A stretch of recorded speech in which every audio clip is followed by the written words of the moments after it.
देखो ओली, पिक्चर लेने में बिजी है, लेकिन इधर से बिल्ला क्या कर रहा है? बिल्ला ओलिविया का बैग को हाईजैक करने का मतलब में है। लेकिन देखो, ओली अभी भी पिक्चर ले रहा है। इधर से ऑगी ओली का बैग को खोल लिया है। देखता हूँ क्या मिलता है। ले, एक चॉकलेट मिल गया है। अच्छा। देखो गाइस, मुझे क्या मिल गया है।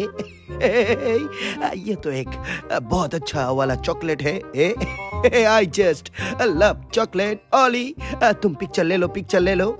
मैं तुम्हारा चॉकलेट को खा लेता हूँ। जल्दी जल्दी खुल जा सिम सिम, जल्दी जल्दी खाना है। ओली एक बार देख लेगा तो फिर रिहाई नहीं पाना है। जल्दी जल्दी खाना है। हे मेहमानों, ओगी को पहचानो। और क्या था? देखो, ओली का पिक्चर लेना हो गया है।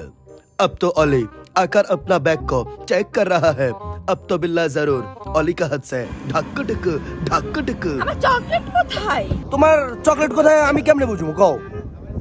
আমি জানি না, আমার কাছে তোমার কোনো চকলেট নাই। ও, আমার চকলেট তোমার কাছে নাই, তাহলে তোমার মুখে এগুলা কি? কি হলো? আমার চকলেট চুরি করছো কেন? দাঁড়াও। ढक ढक ढक ढक।